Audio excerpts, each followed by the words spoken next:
Next, I'd like to welcome Dr. Faye Murrin. Dr. Faye Murrin is the Dean Pro Tempore of the School of Graduate Studies and is Associate Professor in the Department of Biology.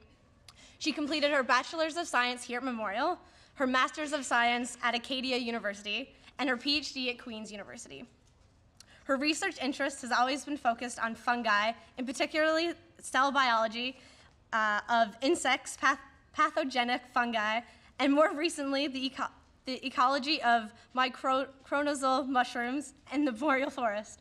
Sorry for my pronunciation of some of these words. I'm an education student.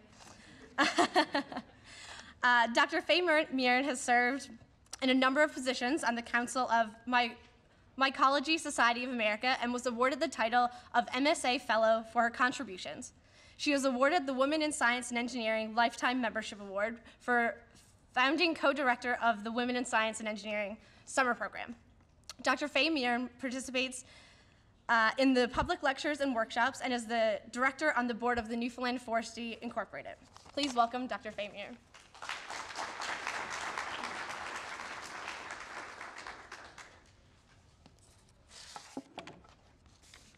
Thank you very much, Rebecca. Welcome, everyone. It is really great to see you here. I'd echo what the President and Dr. Reynolds said to welcome you here to Memorial. We're here to support you.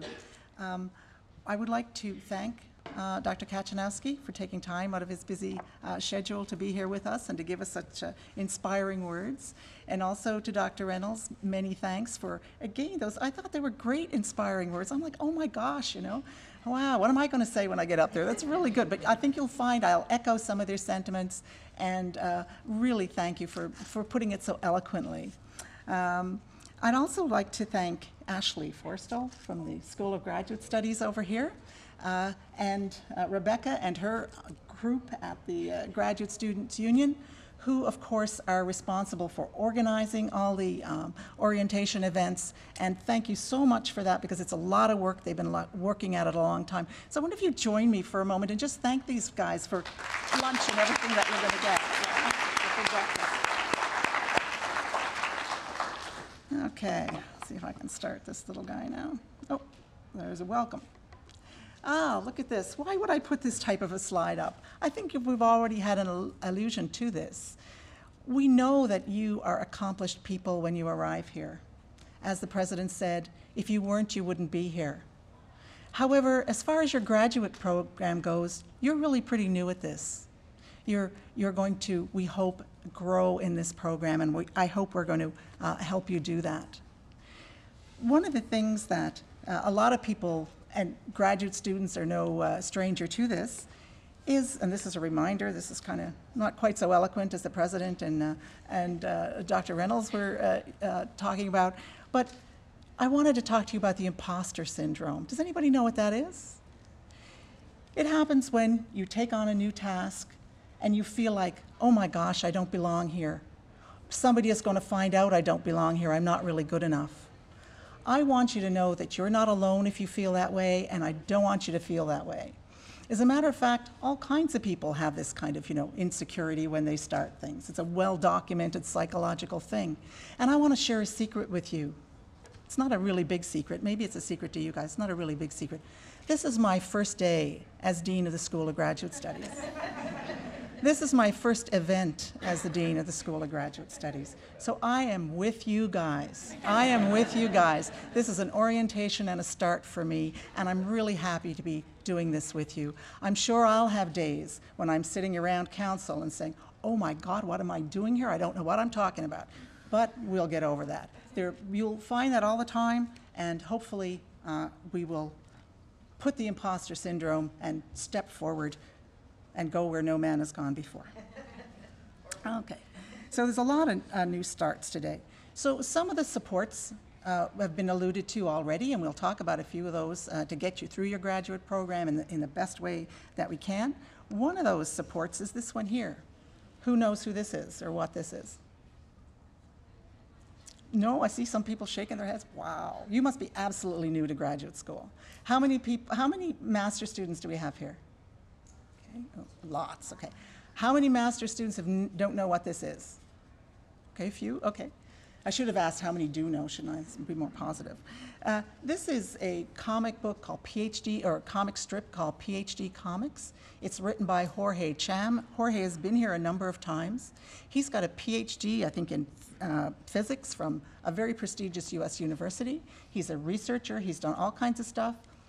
But his career has taken a move into comic strips.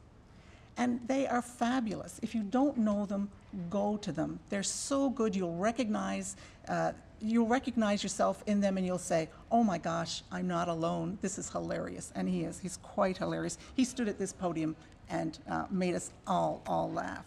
So in this particular strip, he's showing the life plan of a graduate student.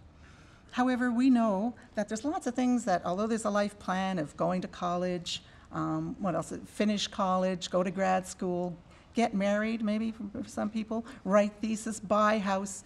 We know that things get in the way of that. Life gets in the way of that sometimes. So you don't have, maybe your exact plan isn't going to go. As the president said, we know we will finish, we will help you get there, but there may be some sort of detours along the way.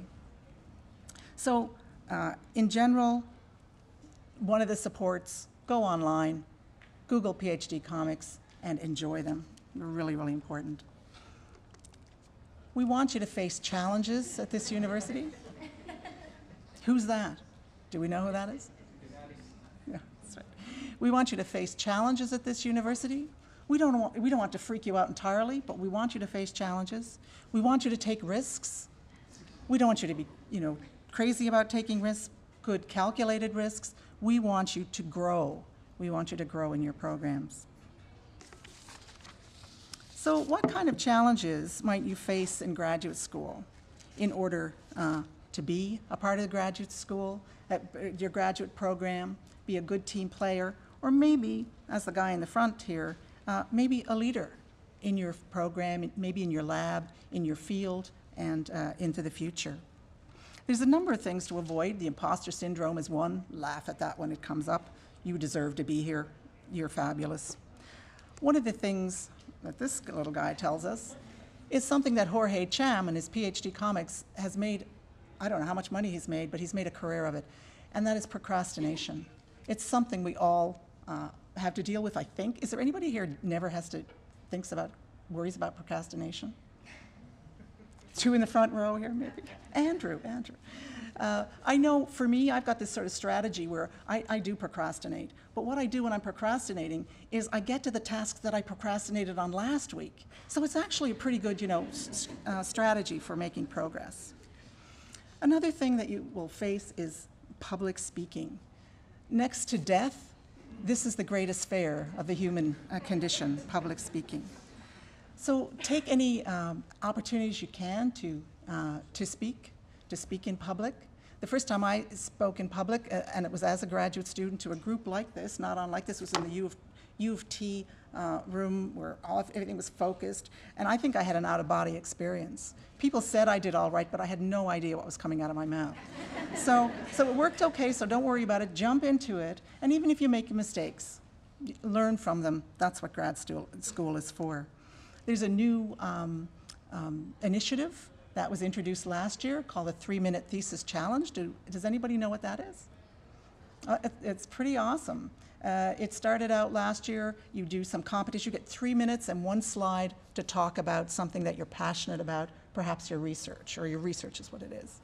And that's really, really exciting, and I'll have a few things to say about that afterwards. But of course, there's all kinds of other opportunities as well.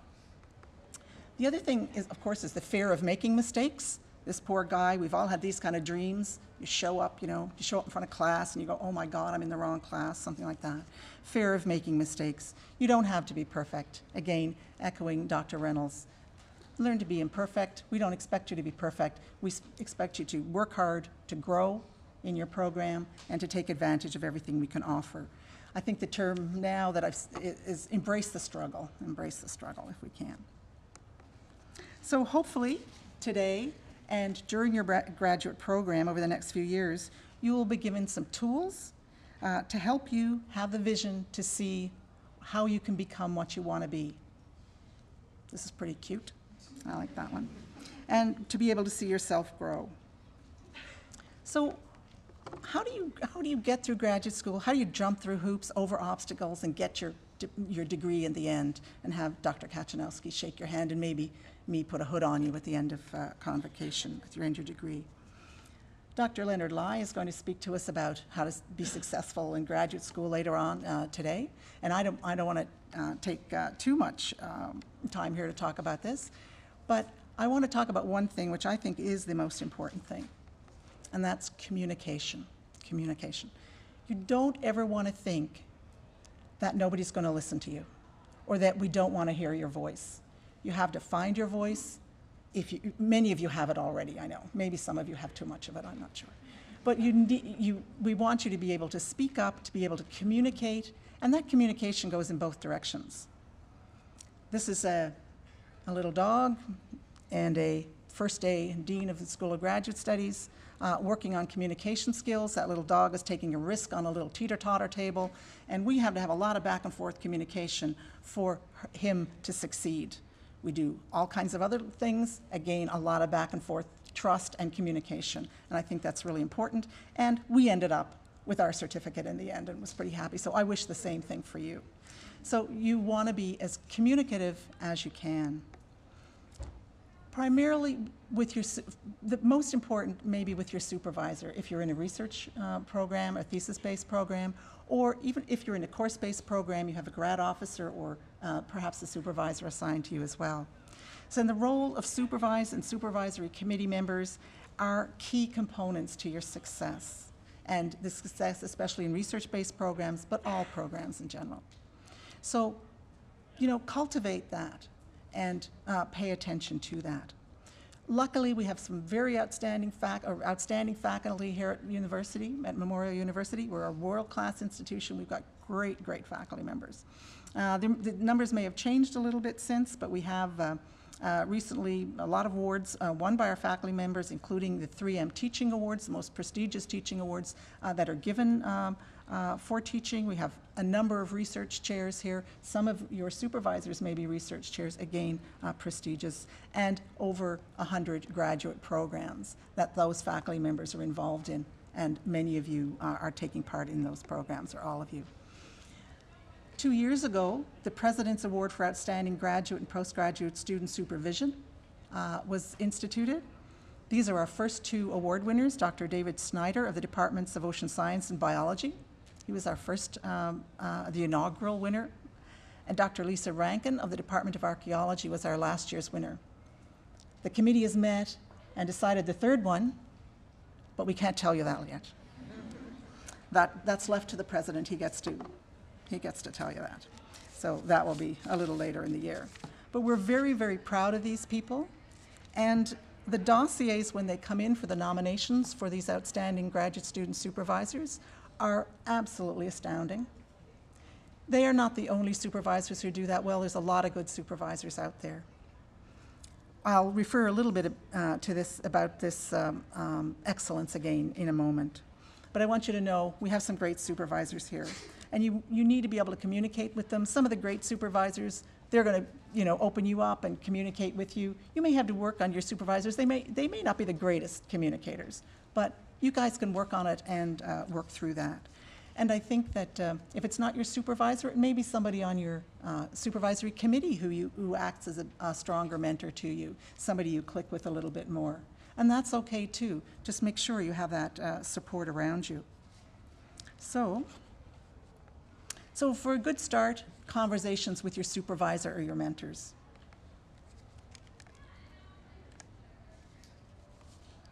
There we go.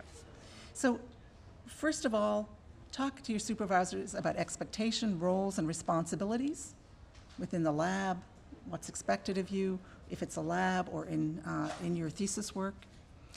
The second point here, supervisors should be readily accessible to their students. Regular monitoring, feedback should be ensured. It's amazing, with the dossiers of those that came in for nominations for outstanding graduate student supervision, the thing that occurred over and over again, most reliably, was students praised their supervisors for giving prompt feedback on their work.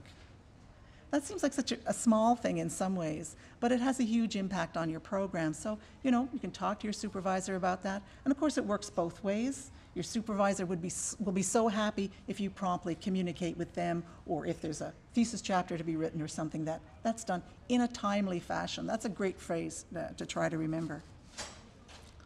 Other things, it should be a professional relationship between you and your supervisor. Sometimes, I know sometimes in biology, for example, we go out and drink beer with our students. In other disciplines, that's really frowned upon. So the professional standards may be a little bit different across the board, but it should be a professional relationship. Supervisors should be your mentors. They understand that. Again, though, look broader. If there are other people who will act as your mentors as well, do that. Intellectual debate and challenge should be encouraged and supported. This is huge at this university, and hopefully at all universities across Canada. It's not a learn it, spit it back. It is a challenging environment where you get to say what you think and hone your ideas again as a scholar. Professional development is another thing that's very, very important. This is sort of a parallel to your academic programs. You can do, the university offers a lot of different ways for you to develop your professional lives. That can be anything from teaching to workshops on thesis writing, a lot of different things, and you'll learn about that as you go through your program. And I want to stress this a little bit. I want you to take advantage of as much as you can. One example I'd like to give you is that one of the things that I've done in my job over the last 7 years in the School of Graduate Studies is I get to interview all the candidates that are coming in that have been shortlisted for tenure track positions, faculty positions at the university. That might seem like kind of a daunting, weird task, but it's actually wonderful. I get to speak for a half an hour to these really good, really great people who are going to, one of which hopefully is going to end up as a faculty member here. Well, one of the most impressive things I saw on anybody's CV was a CV from actually an internal candidate for a chair position in this university. It happened to be in the department, in the Faculty of Engineering. I won't give the name out, but it happened to be in the Faculty of Engineering. What a fabulous CV, publications, students, industry relations, all kinds of stuff in that CV, knock your socks off. But there was also a list of development activities that he'd taken advantage of as a university faculty member here. They're things that are often offered to graduate students as well, but he took advantage of the teaching training opportunities. He took advantage of learning more about how to work with a piece of software that he wasn't familiar with, or learning more about D2L. And I was very, very impressed, because I thought, well, perhaps, he could have been thinking, oh, I'm a bit too good for that stuff.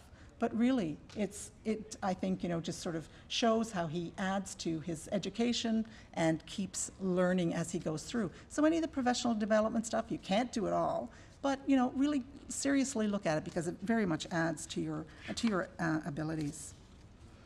Other things to talk about with your supervisor are standards of academic integrity, issues of intellectual property and authorship on publications, for example, if you have them.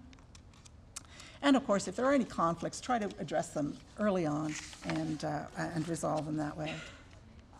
So just a bit of a summary. Successful supervision depends on a healthy and productive relationship between the supervisor and graduate student based on mutual respect and professionalism.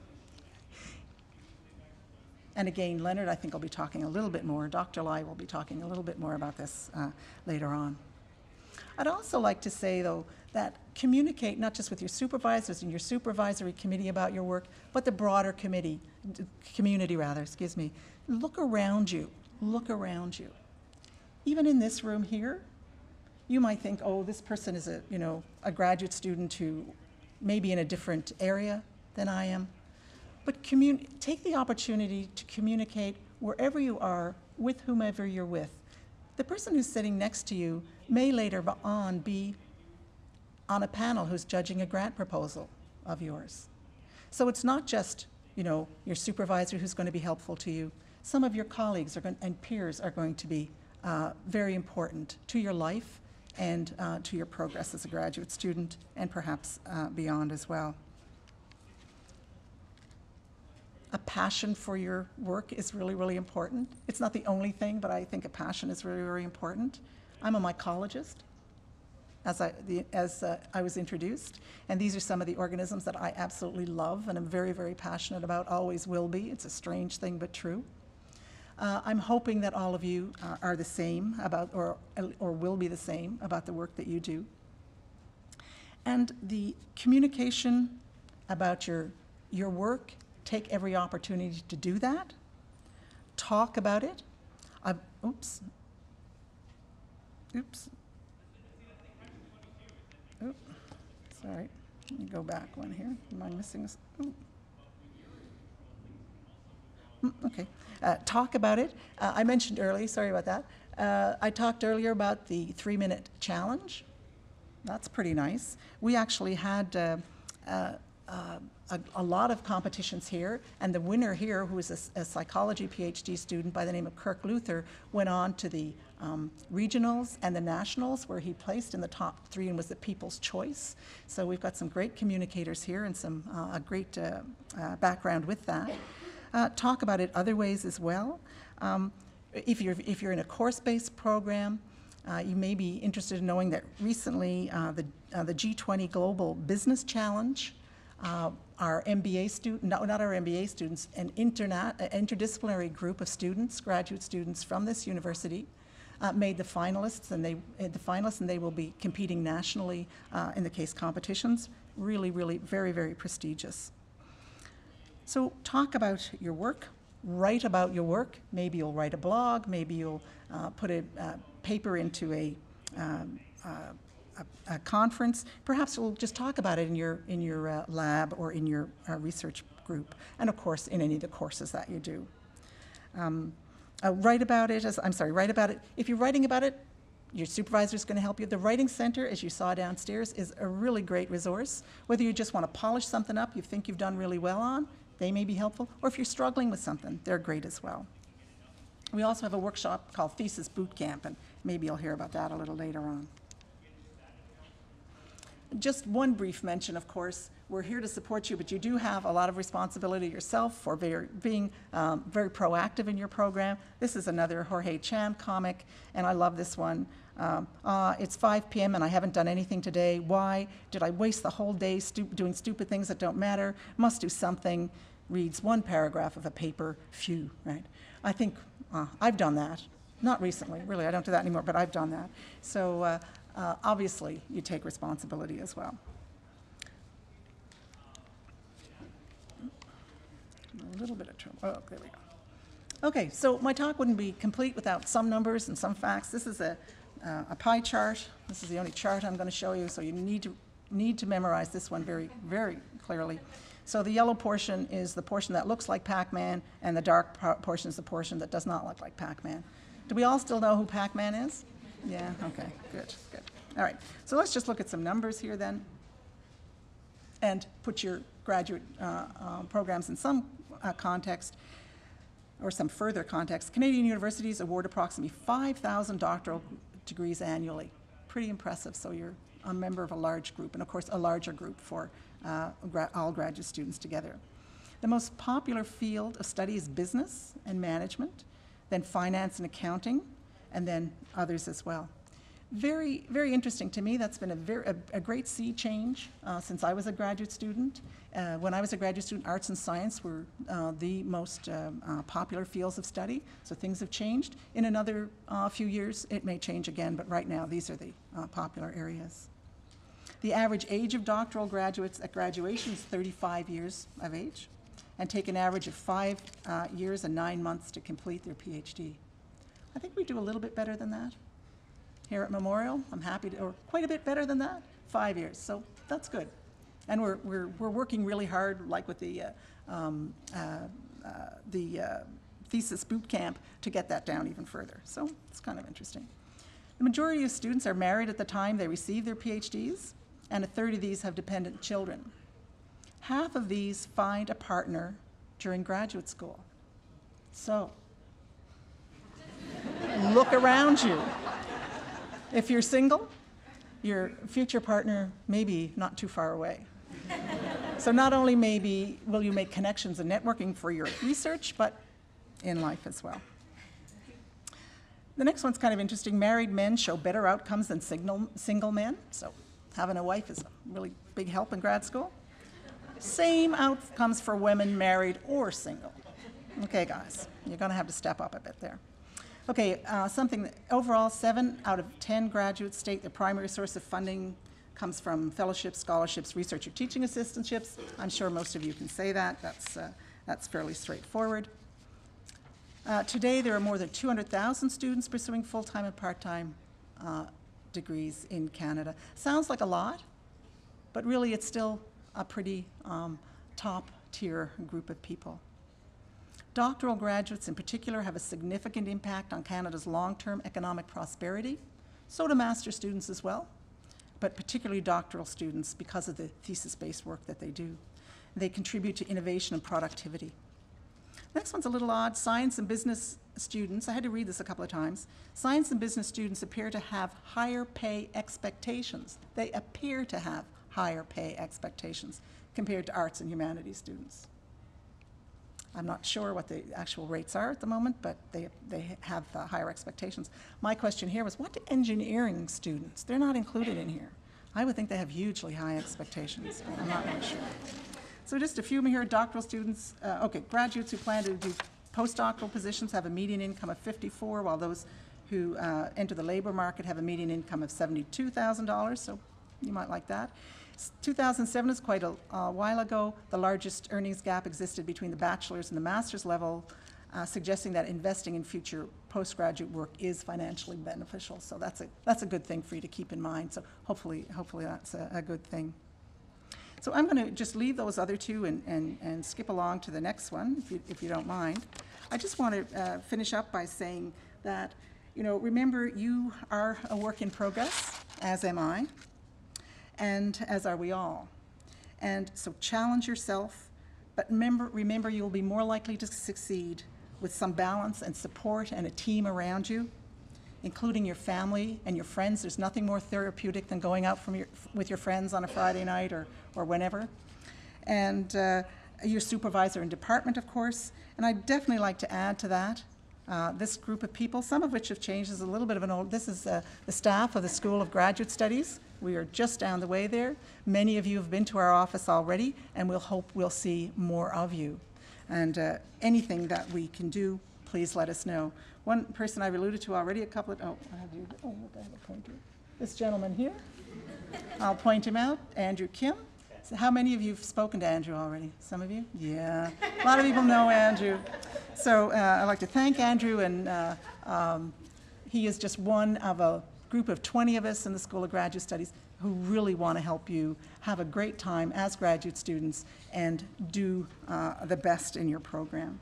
So a couple of links here which will be online. I want to say good luck and thank you very much for your kind attention.